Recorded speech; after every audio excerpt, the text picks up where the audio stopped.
Hello everyone, welcome to my channel Vijaya's life. आज हम बात करेंगे घर के पितृ रुष्ट होने के लक्षण और उनके उपाय। बहुत जिज्ञासा होती है कि आखिर ये पितृ दोष क्या है। पितृ दोष शांति के सरल उपाय या पितृ दोष गण कौन है। आपकी जिज्ञासा को शांत करने की विस्तृत प्रस्तुति। पितृगण हमारे पूर्वज हैं, जिनका ऋण हमारे ऊपर है, क्योंकि उन्होंने कोई ना कोई उपकार हमारे जीवन के लिए किया है। मनुष्य लोक से ऊपर पितृलोक है, पितृलोक से ऊपर सूर्य लोक है एवं इससे भी ऊपर स्वर्ग लोक है। आत्मा जब अपने शरीर का त्याग करके सबसे पहले ऊपर उठ जाती है तो वह पितृलोक में जाती है। वहाँ हमारे पूर्वज हमसे मिलते हैं। अगर उस आत्मा के अच्छे पुण्य हैं तो हमारे पूर्वज भी उसको प्रणाम कर अपने को धन्य मानते हैं कि इस अमुक आत्मा ने हमारे कुल में जन्म लेकर हमें धन्य किया। इसके आगे आत्मा अपने पुण्य के आधार पर सूर्य लोक की तरफ बढ़ती है। वहाँ से आगे यदि और अधिक पुण्य है तो आत्मा को सूर्य लोक की ओर भेजा जाता है और वह वहाँ चली जाती है। लेकिन करोड़ों में से एक आध आत्मा ही ऐसी होती है जो परमात्मा में समाहित होती है, जिसे दोबारा जन्म नहीं लेना पड़ता। मनुष्य लोक एवं पितृलोक में बहुत सारी आत्माएं पुनः अपनी इच्छावश मोहवश अपने कुल में जन्म लेती हैं। पितृदोष क्या होता है?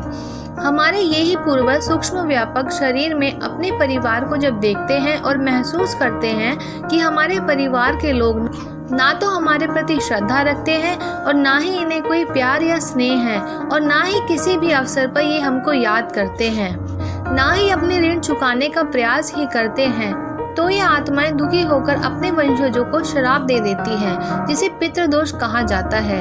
पितृदोष एक अदृश्य बाधा है। ये बाधा पितरों द्वारा रुष्ट होने के कारण होती है। पितरों के रुष्ट होने के बहुत सारे कारण हो सकते हैं। आपके आचरण से, किसी परिजन द्वारा की गई गलती, श्राद्ध आदि कर्म न करने से, अंत्येष्टि कर्म आदि में हुई किसी त्रुटि के कारण भी हो सकता है। इसके अलावा मानसिक अवसाद, व्यापार में नुकसान, परिश्रम के अनुसार फल न मिलना, विवाह या वैवाहिक जीवन में समस्याएं, करियर में समस्याएं, या संक्षिप्त में कहा जाए तो जीवन के हर क्षेत्र में व्यक्ति और उसके परिवार को बाधाओं का सामना करना पड़ता है। पितृदोष होने पर अनुकूल ग्रहों की स्थिति, गोचर दशाएं होने पर भी शुभ फल नहीं मिल पाते। कितनी भी पूजा पाठ, देवी देवताओं का आचरण किया जाए पर उसका शुभ फल नहीं मिल पाता। पितृदोष दो प्रकार के होते हैं। पहला, उधोगति वाले पितृ के कारण और दूसरा ऊर्ध्व गति वाले पितृ के कारण।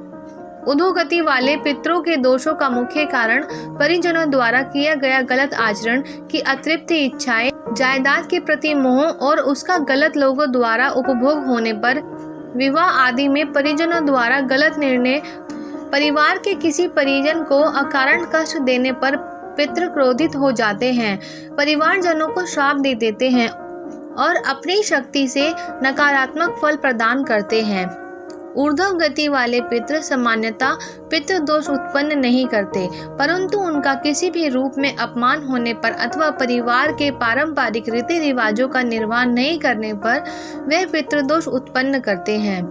इनके द्वारा उत्पन्न पितृदोष से व्यक्ति की भौतिक एवं आध्यात्मिक उन्नति बिल्कुल बाधित हो जाती है और फिर चाहे कितने भी प्रयास क्यों ना किए जाएं, कितने भी पूजा पाठ क्यों ना किए जाएं, उनका कोई भी कार्य पितृदोष सफल नहीं होने देते। पितृदोष निवारण के लिए सबसे पहले ये जानना जरूरी है कि किस ग्रह के और किस प्रकार के पितृदोष उत्पन्न होते हैं। जन्म पत्रिका और पितृदोष जन्म पत्रिका में लग्न, पंचम, अष्टम और द्वादश भाव से पितृदोष का विचार किया जाता है। पितृदोष में ग्रहों में मुख्य रूप से सूर्य, चंद्रमा, गुरु, शनि, राहु, केतु की स्थितियों से पितृदोष का विचार किया जाता है। इनमें से भी गुरु, शनि और राहु की भूमिका प्रत्येक पितृदोष पर महत्वपूर्ण होती है। इनमें से सूर्य पिता या पितामह, चंद्रमा से माता, मातामह, मंगल से भ्राता या भगिनी और शुक्र से पत्नी का विचार किया जा सकता है। अधिकांश लोगों की जन्म पत्रिका में मुख्य रूप से क्योंकि गुरु, शनि और राहु से पीड़ित होने पर ही पितृदोष उत्पन्न होता है। इसलिए विभिन्न उपायों के करने के साथ साथ व्यक्ति यदि पंचमुखी, सातमुखी और अष्टमुखी रुद्राक्ष भी धारण कर ले तो पितृदोष का निवारण शीघ्र हो जाता है। पितृदोष निवारण के लिए इन रुद्राक्षों को धारण करने के अतिरिक्त इन ग्रहों के अन्य उपाय जैसे मंत्र जप स्रोतों का पाठ करना भी श्रेष्ठ होता है। विभिन्न ऋण और पितृदोष। हमारे ऊपर मुख्य रूप से 5 ऋण होते हैं जिनका कर्म ना करने से हमें निश्चित रूप से श्राप मिलता है। ये ऋण है मातृ ऋण, पितृ ऋण, मनुष्य ऋण, देव ऋण और ऋषि ऋण। पहला मातृ ऋण, जिसमें माँ, मामी, नाना, नानी, मौसा, मौसी और इनके 3 पीढ़ी के पूर्वज होते हैं, क्योंकि माँ का स्थान परमात्मा से भी ऊंचा माना गया है। अतः यदि माता के प्रति कोई गलत शब्द बोला है अथवा माता के पक्ष को कोई कष्ट देता रहता है तो इसके फलस्वरूप उनको नाना प्रकार के कष्ट भोगने पड़ते हैं। इतना ही नहीं, इसके बाद भी कलह और कष्टों का दौर परिवार की पीढ़ी दर पीढ़ी चलता रहता है। पितृ ऋण, पिता पक्ष के लोगों जैसे कि बाबा, ताऊ, चाचा, दादा, दादी और इसके पूर्व की 3 पीढ़ी का श्राप हमारे जीवन को प्रभावित करता है।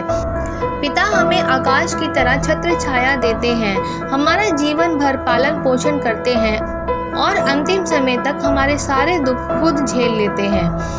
पर आज के इस भौतिक युग में पिता का सम्मान क्या नई पीढ़ी कर रही है? पितृ भक्ति करना मनुष्य का धर्म है। इस धर्म का पालन न करने पर उनका श्राप नई पीढ़ी को झेलना पड़ता है। इसमें घर में आर्थिक अभाव, दरिद्रता, संतानहीनता, संतान को विभिन्न प्रकार के कष्ट आना या संतान अपंग रह जाने से जीवन भर कष्ट की प्राप्ति आदि होती है। देव ऋण, माता पिता प्रथम देवता हैं जिनके कारण भगवान गणेश महान बने। इसके बाद हमारे इष्ट भगवान शंकर जी, दुर्गा माँ और भगवान विष्णु आदि आते हैं जिनको हमारा कुल मानता आ रहा है। हमारे पूर्वज भी अपने अपने कुल देवताओं को मानते हैं, लेकिन नई पीढ़ी ने बिल्कुल छोड़ दिया है। इसी कारण भगवान, कुल देवी, कुल देवता उन्हें नाना प्रकार के कष्ट, श्राप देकर उन्हें अपनी उपस्थिति का आभास कराते हैं। ऋषिगण, जिस ऋषि गण के गोत्र में पैदा हुए वंश वृद्धि की, उन ऋषियों का नाम अपने नाम के साथ जोड़ने में नई पीढ़ी कतराती है।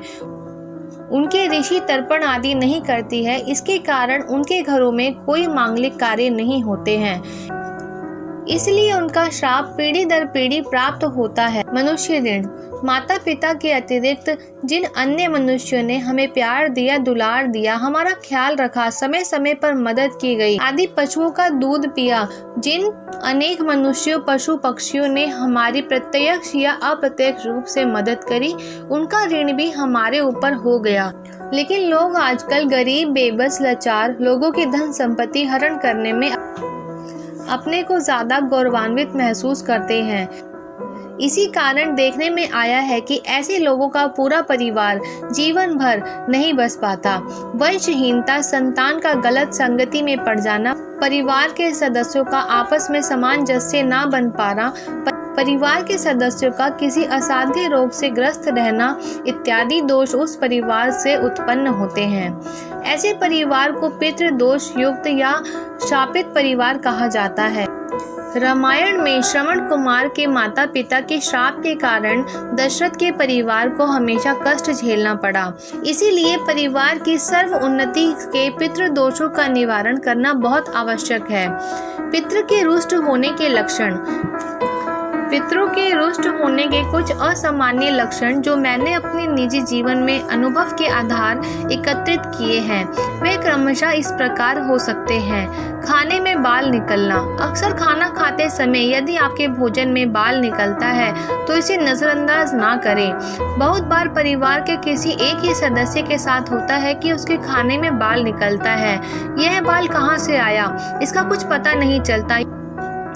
यहाँ तक कि वह व्यक्ति यदि अगर रेस्टोरेंट आदि में भी खाए तो वहाँ भी उसके खाने में बाल निकलता है और परिवार के लोग उसे ही दोषी मानते हैं,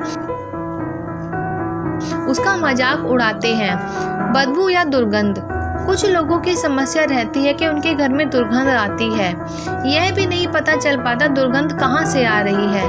कई बार इस दुर्गंध से इतने अभ्यस्त हो जाते हैं कि उन्हें यह दुर्गंध महसूस भी नहीं होती, लेकिन बाहर के लोग उन्हें बताते हैं कि ऐसा हो रहा है। अब जबकि परेशानी का स्रोत पता ना चले तो उसका इलाज कैसे संभव है। पूर्वजों का स्वप्न में बार बार आना। मेरे एक मित्र ने बताया कि उनका अपने पिता के साथ झगड़ा हो गया है और वह झगड़ा काफी सालों तक चला। पिता ने मरते समय अपने पुत्र से मिलने की इच्छा जाहिर की, परंतु पुत्र मिलने नहीं आया। पिता का स्वर्गवास हो गया। कुछ समय पश्चात मेरे मित्र मेरे पास आते हैं और कहते हैं कि उन्होंने अपने पिता को बिना कपड़ों के देखा और ऐसा स्वप्न पहले भी कई बार आ चुका है। शुभ कार्य में अर्चन। कभी कभी ऐसा होता है कि आप कोई त्योहार मना रहे हैं या कोई उत्सव आपके घर में हो रहा है। ठीक उसी समय कुछ ना कुछ ऐसा घटित हो जाता है जिससे रंग में भंग डल जाता है। ऐसी घटना घटित होती है कि खुशी का माहौल बदल जाता है। मेरे कहने का तात्पर्य है कि शुभ अवसर पर कुछ अशुभ घटित होना पितरों की असंतुष्टि हो सकती है। घर के किसी सदस्य का कवारा रह जाना। बहुत बार आपने अपने आसपास या परिवार रिश्तेदारी में देखा होगा या अनुभव किया होगा कि बहुत अच्छा युवक है, कहीं कोई कमी नहीं है, लेकिन फिर भी शादी नहीं हो रही। ऐसी लंबी उम्र निकल जाने के पश्चात भी शादी नहीं हो पाना कोई अच्छा संकेत नहीं है। यदि घर में पहले ही किसी कवारे व्यक्ति की मृत्यु हो चुकी हो तो उपरोक्त स्थिति बनने के अवसर बढ़ जाते हैं। इस समस्या के कारण का भी पता नहीं चलता। मकान या प्रॉपर्टी की खरीद में दिक्कत आना। आपने देखा होगा कि बहुत अच्छी प्रॉपर्टी, मकान, दुकान या जमीन का एक हिस्सा कई किसी कारणों से बिक नहीं पाता। खरीदार मिलता भी है तो बात नहीं बनती। यदि कोई खरीदार मिल भी जाता है तो सब कुछ हो जाता है और अंतिम समय में सौदा कैंसिल हो जाता है। इस तरह की स्थिति यदि लंबे समय तक चली आ रही है तो ये मान लेना चाहिए कि इसके पीछे अवश्य कोई अतृप्त आत्मा है जिसका उस भूमि या जमीन के टुकड़े से कोई संबंध रहा हो। संतान ना होना। मेडिकल रिपोर्ट में सब कुछ सामान्य होने के बावजूद संतान सुख से वंचित है। हालांकि आपके पूर्वजों का इससे संबंध होना लाजमी नहीं है, परंतु ऐसा होना बहुत हद तक संभव है। जो भूमि किसी निसंतान व्यक्ति से खरीदी गई हो, वह भूमि अपने नए मालिक को संतानहीन बना देती है। उपरोक्त सभी प्रकार की घटनाएं या समस्याएं आप में से बहुत से लोगों ने अनुभव की होगी। इसके निवारण के लिए लोग समय समय पर पैसा नष्ट कर देते हैं, परंतु समस्या का समाधान नहीं करते।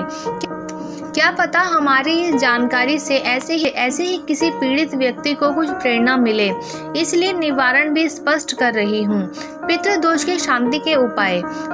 पहला, समस्या उपायों में पोषण पिंड दान, सर्प पूजा, ब्राह्मण को गोदान, कन्यादान, कुआं, बावड़ी, तालाब आदि बनवाना, मंदिर प्रांगण में पीपल, बड़ आदि देव वृक्ष लगाना एवं विष्णु मंत्रों द्वारा जाप आदि करना। प्रेत श्राप को दूर करने के लिए श्रीमद् भागवत का पाठ करना चाहिए।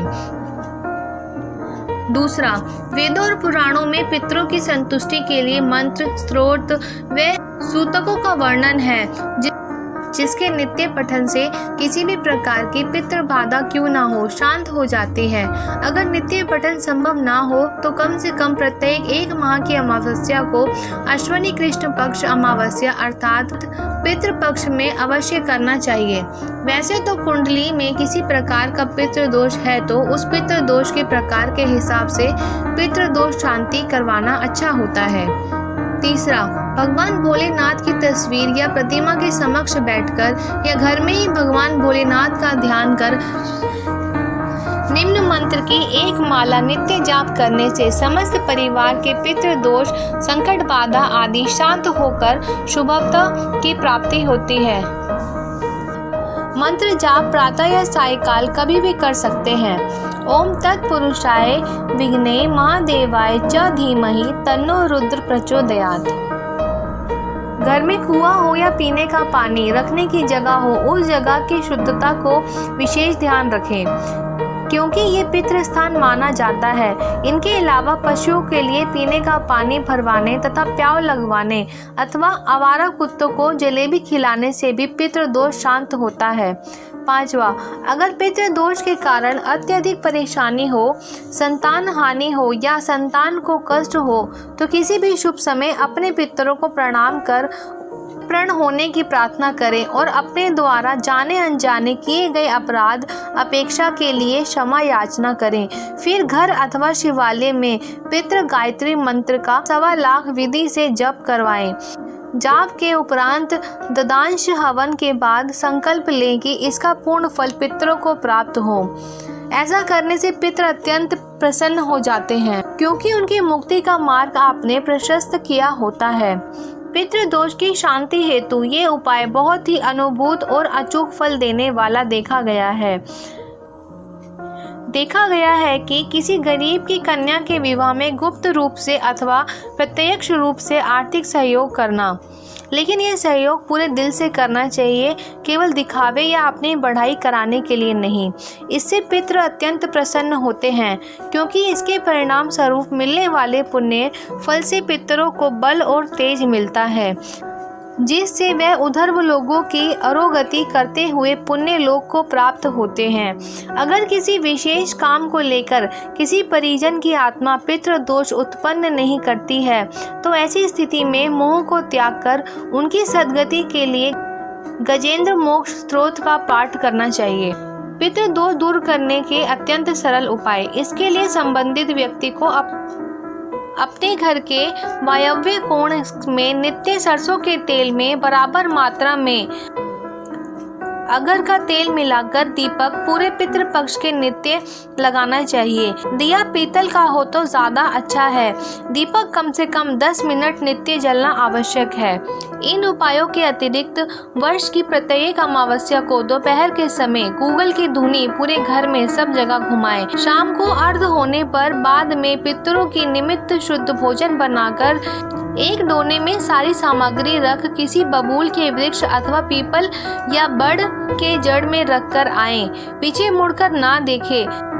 नित्य प्रति घर में देसी कपूर जलाया करें। ये ऐसे कुछ उपाय हैं जो सरल भी हैं और प्रभावी भी हैं, और हर कोई सरलता से इन्हें पितृदोष से मुक्ति पाने के लिए कर सकता है। लेकिन किसी भी प्रयोग की सफलता आपके पितरों के प्रति श्रद्धा के ऊपर निर्भर करता है। तो आशा करती हूँ आपको ये जानकारी पसंद आई होगी। अगर आपको मेरे द्वारा दी गई जानकारी अच्छी लगी हो तो आप मेरी वीडियो को लाइक कीजिए, चैनल को सब्सक्राइब कीजिए। Thank you.